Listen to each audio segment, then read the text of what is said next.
For selling them a product that has caused them damage, it's $1,000 of sales, every $1,000 of sales of the product. Okay? It's 1 year of auto insurance. That's the unit of measure. All right. So in a premium, there are two components. One is the cost of the losses, and the other is the profit. The profit. And there's some calculation that has to be done. Okay? So the pure premium covers the losses and adjustment expenses. That's the cost of reviewing the claim and making an estimate of what you think the value of the loss is. You got to pay somebody to go out and look at the loss, and so the actual loss plus the cost of reviewing that, physically inspecting that loss and spending the time to come up with your assessment, that's the pure premium. Okay? Then you have this thing called loading. So you have the pure premium and loading. And loading is the amount that must be added for other expenses, the SGA expenses, and the profit margin. Okay? Two components of a premium. Okay? And so the gross rate is the pure premium plus the loading. Okay? All right. So let's look at some calculations. Okay. So the gross premium paid by the customer consists of the rate times the number of units. How much? And so really what you're looking at when you're comparison shopping is the rate. But as you know, and we'll get into this in more detail, there are lots of different features of an insurance contract. Things like a deductible. Things like a cap on the amount of coverage that you also have to take into consideration. But the main thing you compare is the rate. All right, so let's say that the gross premium rate is 10 cents for each $100 of value of the coverage. Okay? So the gross premium for a $500,000 building is $500,000 divided by 100. That gives you the number of exposure units times 10%, and you get your premium of $500. Now the question is, what if someone else comes in and says, you're only required to have $450,000 worth of coverage, and we'll do it for $475. You save $25, but what rate are you paying? Now you might want to save that $25 because you might not need the $500,000. Insurance company A might look at it and say, $500,000 is the minimum policy we're going to sell to you for this building. Whereas company B might say, we'll sell you a policy that has $475 of coverage. But it's kind of like the box of Cheerios. Which one do you want? Okay? All right. All right, so looking at three types, now we're talking about three techniques for rate making. We see the objectives and what has to go on. Now we're going to look at the judgment rating. So this brings in individuals, and I don't know how you feel about it, but I wouldn't want to be in that position. Because if you make a judgment on a premium and you have a loss, man, and the loss exceeds what your judgment was, you could lose your job. Okay? Judgment. Okay? Then you have class rating. I don't like this manual term. Class rating is consistent with the definition that we're about to receive. So exposures that have similar characteristics are placed in a class, okay, in a group. And once you're in that group, then you're charged the same rate. You don't assign an individual to go out and look at every individual case. You have a questionnaire, which is called the application. And you review the application, and you put each applicant into a group. And everyone in that group will pay the same premium rate. Okay? And that rate will reflect the loss experience. It's a much more efficient way of doing business depending on the kind of business that you're doing. So example for homeowners are construction materials. So if you have wood siding, you're going to be charged a certain rate. If you have brick, you're going to be charged a different rate. If your house is 0 to 5 years of age, you're going to have one rate. If your house is 6 years to 20 years, you're going to have a different rate. Okay? Geographic region, based on weather, okay, and other factors, primarily weather, you're going to have a similar rate. And then things that you put in your home, like if you have a fire extinguisher, okay, they will give you a cut in rate. All right. So, two methods for class rates. Pure premium. All right, so we've got some more calculations to do. You divide the dollar amount.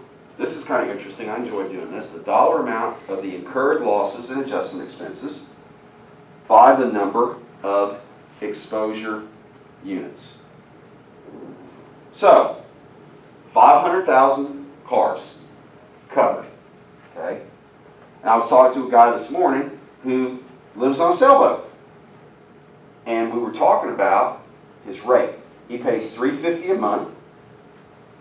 But if your sailboat is damaged, if your boat is damaged because of a named hurricane, then you have a much higher deductible than if an airplane crashed into it, dropping out of the sky.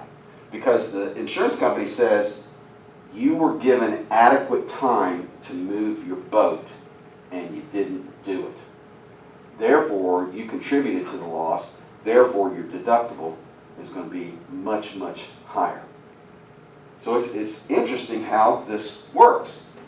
So 500,000 cars with a total loss of $33 million a year.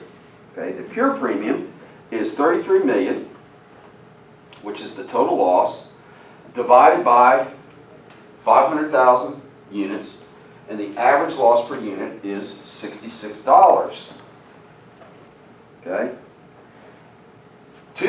So this is pure loss. Now you have to add expenses. Okay?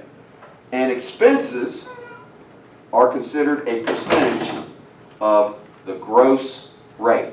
The gross rate, remember, consists of the pure premium plus the expense loading. Okay? All right. So, the gross rate is considered, the load is 40% of the gross rate. All right? So, the easy calculation to do, you divide the pure premium by 1 minus the gross rate, or expense load. Okay? The expense load, I'm sorry. So this is what it looks like. The gross rate, what you should charge, is equal to the pure loss rate divided by 1 minus 0.4, because 0.4 is given. So with a homework problem, you'll be given what the load is as a percentage of the gross rate. Okay? So you divide the 66 by 1 minus 0.4, which is 0.6, and this is what your gross rate should be. Because you take your gross rate and then subtract out your pure loss, and you have enough to cover the rest of your expenses. Okay? All right. So under the loss ratio method, the second method, you compute the expected loss, which is what the actuaries are going to hand you, with the actual losses.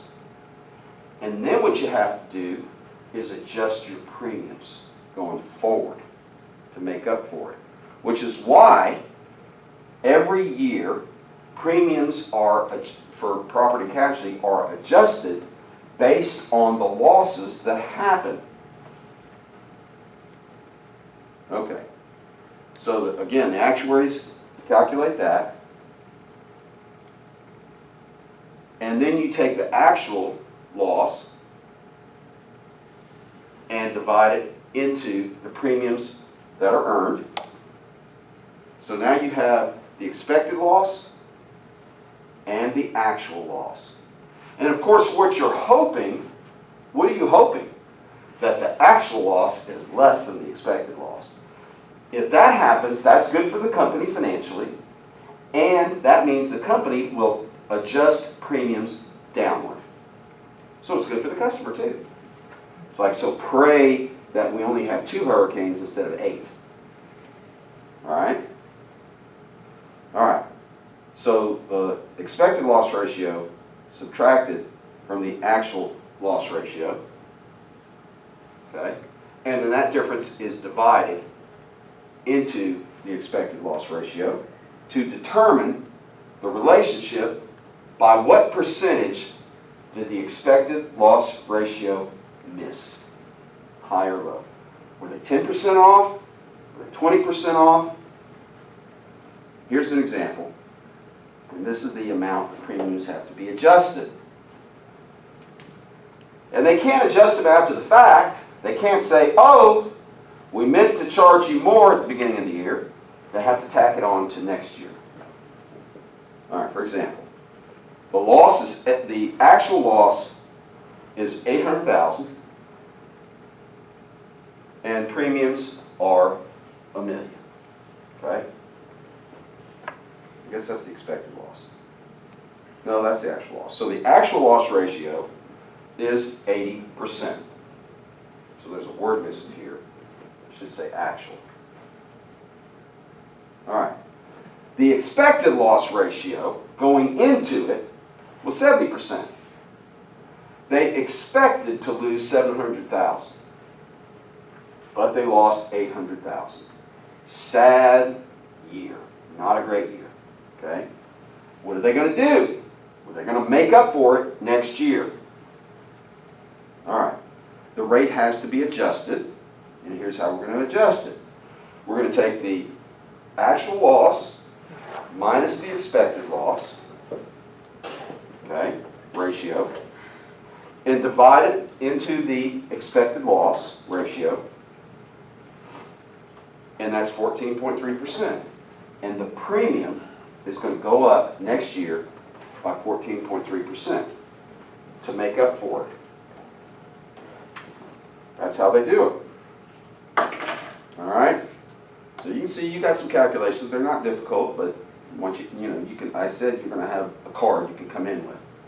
So write these things down on your card. And you'll have some homework to do. All right. So, merit rating. And again, what do these guys do? They sit down with the insurance company executives and they go over these topics. And they say, how are you getting this done? And so that's where a lot of these ideas come from. They're not prescriptions that are being written by professors. They are actual practices that are being shared by executives in the industry. So merit rating is a plan where class rates are adjusted based on your individual loss experience. Okay? So to some degree, this reflects your moral hazard, and it reflects your management, and it reflects, for commercial purposes, and it reflects the conditions of your particular site, okay, in terms of wind, weather, and wildfires and flooding. Okay? They look at how should we charge you as opposed to the class. Okay?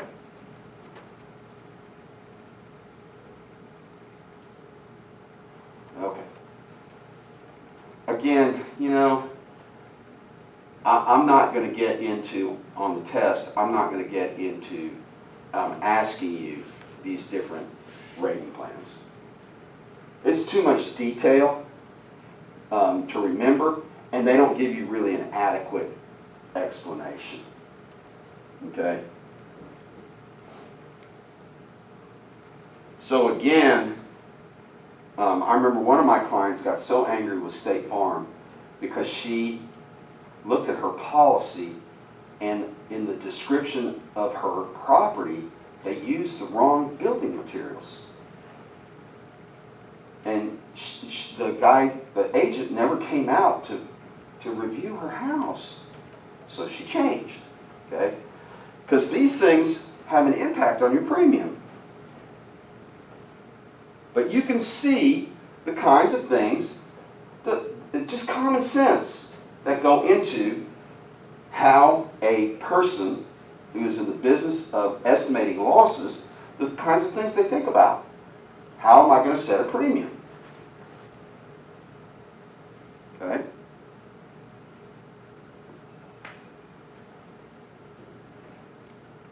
All right, scheduled rating, then experienced rating, common sense.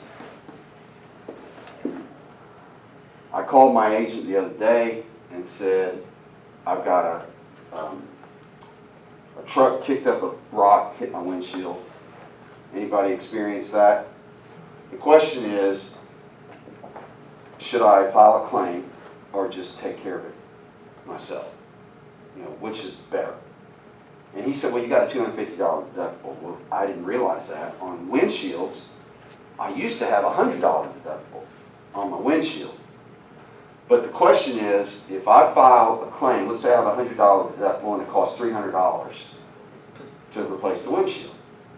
Well, then it makes sense for me to file a claim and I pay $100 and I get a $350 windshield. Unless, by filing that claim, the insurance company looks at me and says, we're not charging you enough. You keep getting these chips in your windshields. Every 2 years you're filing a claim, therefore your rate's going to go up. So which is it better for me just to pay the $350 myself out of my pocket or file a claim? And he said take it to Cersei Auto Glass and see if they can put an epoxy in it and patch it. You know, that's acceptable. I haven't done that yet. The only reason that I really care about it is, of course, when you get when you have a little nick in your windshield, what you don't want to happen is all of a sudden that thing goes. Have y'all ever had that happen? Where all of a sudden you got a line all the way across your windshield. And at the same time, that nick is right here. So it's not down here, and it's not over here, and it's not over here. It's right where I look, and it's small, but it's like it looks like it's that big to me, because that's the only thing I can see when I look out the windshield. All right, so there's this thing called the credibility factor, okay, which basically says how much data do you have, and the more data you have, the more accurate you're going to be with your prediction. Okay? So it's interesting. Here's what the adjustment looks like. No big surprise here. The actual loss ratio minus the expected loss ratio divided by the expected loss ratio multiplied times the credibility factor. All right, so I think there's an example here. No, there's not. All this says is the more history we have on you, the more precise we can be with your rates. That's all.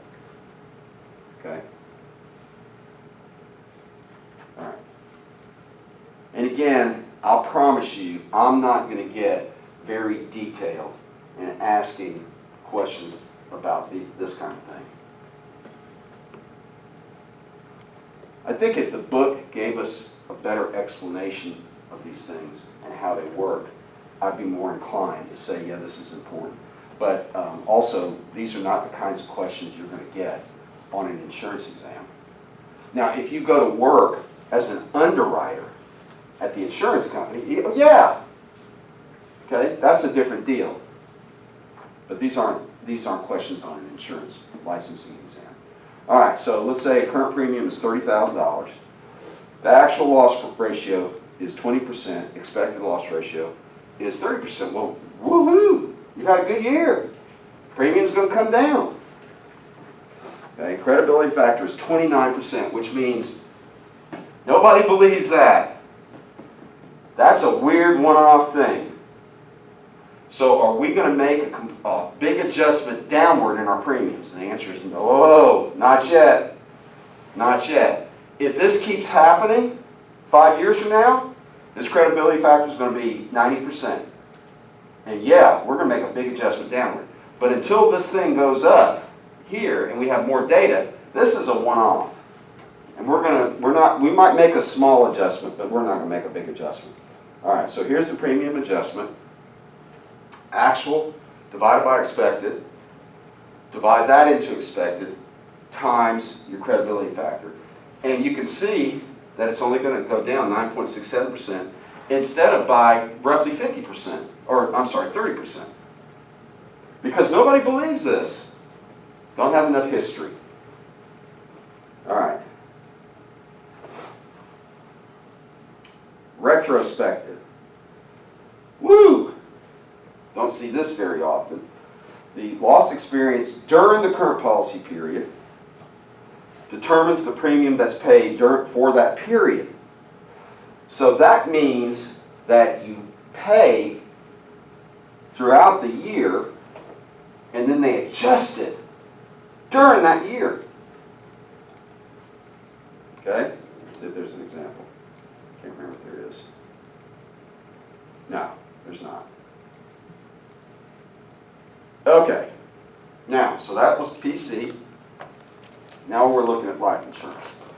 So, life insurance companies, as I've said over and over again, employ an army of the best statisticians in the world, and they use mortality tables, which is a ton of historic data, okay, to determine the probability of death at each attained age. And of course, your medical review on your application is going to impact that significantly. If you drink to excess, if you smoke to excess, if you're overweight to excess, if you do not exercise, if you have a stressful occupation, if you have diabetes, or any number of comorbidities, that it's going to impact where you are on this mortality table. We have a mortality table just for you. Okay? So what mortality table do you fall under? All right?